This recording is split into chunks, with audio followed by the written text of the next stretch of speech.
Today our topic is qualitative measures to correct excess or deficient demand.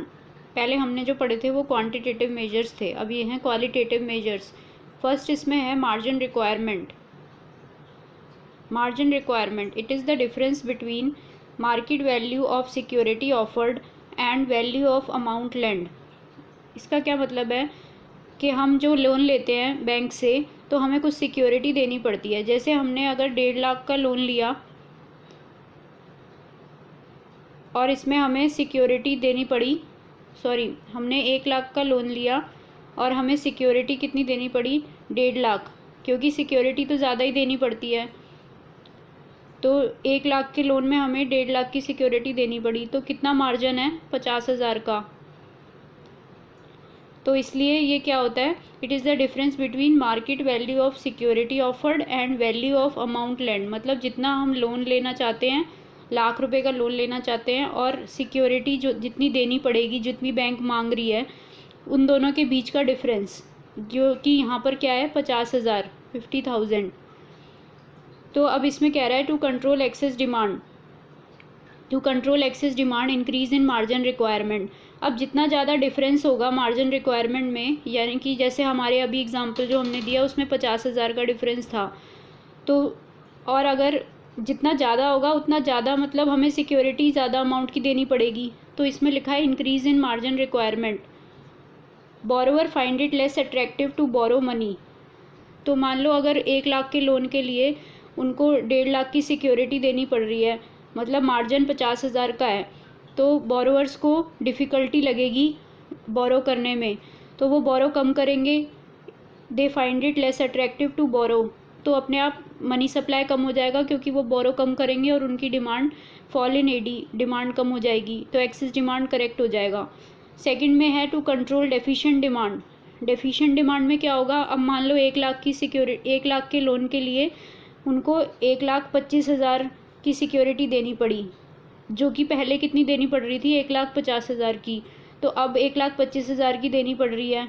तो उसमें अब कितना डिफरेंस आ रहा है, 25,000 का. तो पहले 50,000 आ रहा था मार्जिन और अब 25,000 आ रहा है, जो कि कम है. तो अब कम देना पड़ रहा है, कम सिक्योरिटी देनी पड़ रही है. तो डिक्रीज इन मार्जिन रिक्वायरमेंट, अब मार्जिन कम है, पहले 50,000 का था, अब 25,000 का है. तो अब encourages borrowers to borrow more money. तो अब बोरोवर्स को अट्रैक्टिव लगेगा लोन लेना, तो encourages borrowers to borrow more money. तो मनी सप्लाई बढ़ेगा और एग्रीगेट डिमांड राइज करेगा. सेकंड हमारा इसमें है moral suasion. It is the combination of persuasion and pressure. Persuasion मतलब किसी को कन्विंस करना, और या फिर प्रेशर डालना. That RBI applies on other banks. Other bank मतलब वही commercial banks. RBI commercial banks पे प्रेशर डालती है या फिर परसुएड यानी कि कन्विंस करती है थ्रू डिस्कशंस, लेटर, स्पीचेस या फिर अदर मेथड से.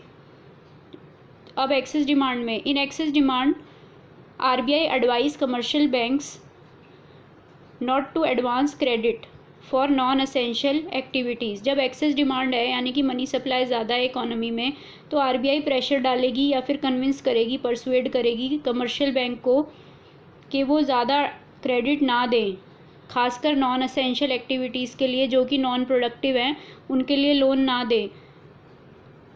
उससे क्या होगा, अवेलेबिलिटी ऑफ क्रेडिट रिड्यूस हो जाएगा, लोगों को लोन कम मिलेगा. फॉल इन एडी, तो अपने आप डिमांड कम हो जाएगी. In deficient demand RBI advise commercial banks to encourage credit. इसमें उल्टा होगा, इसमें आरबीआई कमर्शियल बैंक को एडवाइस करेगी कि लोन दो, ज़्यादा से ज़्यादा लोन दो, नॉन एसेंशियल के लिए भी दो. It increases availability of credit. उससे क्या होगा, इकोनॉमी में क्रेडिट की अवेलेबिलिटी बढ़ जाएगी. और इट इंक्रीजेज एग्रीगेट डिमांड, और डिमांड भी इकोनॉमी में बढ़ जाएगी. अब हमारा लास्ट है selective credit control. In excess demand there will be contraction of credit in selective areas. Credit rationing.